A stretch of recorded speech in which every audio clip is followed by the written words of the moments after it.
Hey Kentucky, welcome back. It's time for a game of Cringe Factor. We have help from our Inquisitor of the Day, a familiar face here on the show, Ken Fletcher with the New Circle Circular and host of Hey Kentucky Best of the Week. Thanks for being here, Ken. What's up first? A disturbing picture from Knott County made the rounds on social media over the weekend. Kentucky's Department of Fish and Wildlife has been looking for whoever's behind the photo of two severed elk heads. Deidre and Drew, what's the cringe factor on this case of illegal poaching? Cannot stand poachers, Drew, but this picture is awful. What do you think? Well, I think they're going to get caught pretty quick because the local law enforcement there has put out a very hefty reward, and I'd say that town starts talking real quick about who did this. I hope think they it's like $4,000. I'd rat somebody out for this for $4,000. Absolutely. Tell on my own mother.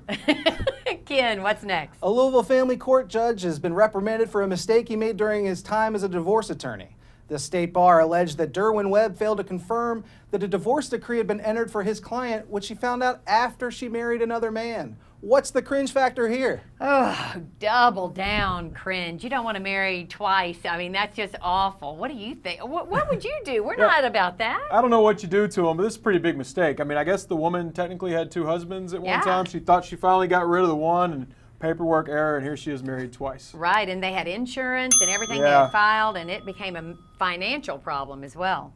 All right, Ken, what's next? A new report in the Washington Post shows that Kentucky's Mitch McConnell and his staff has saved every political comic depicting the senator that they've come across during his decades in office. Is there a cringe factor here, guys?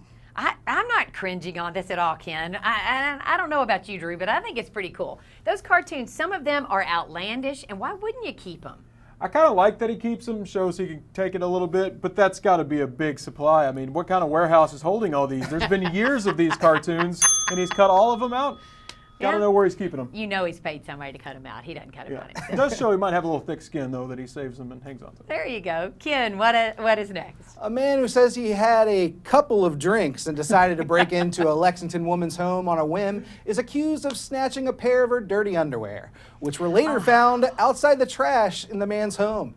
What's the cringe factor in the case of Nathaniel Wylie? Well, Ken, first of all, the fact that you had to say dirty underwear is a lot of information that I could have gone all night without. But, yeah, panty raids are a college thing. Drew, do you think this is acceptable? This is very unacceptable. I also like Ken's couple of beers. I would assume it was more than a couple. Yeah, don't do that. There's just no reason ever to do that. Oh, Ken, give me something different. Come on. There's a shakeup on boys basketball team in Greenup County where a coach disputes the superintendent's decision to suspend him and an assistant coach and to rule one of his players ineligible. Deidre and Drew, what's the cringe factor on this one? Well, I'm pretty upset about it because I don't know what the suspension is based on. I mean, I guess that's my thing. Hopefully there's some understanding on the school level about it, but I don't even know what's going on. There's some eligibility concerns around a player. I just think it's a little funny they waited until the last game of the regular season to fire the coach and make a big scene out of this. It seems like the coach's hands might be a little clean of it, and the timing is very funny, so something's going on there.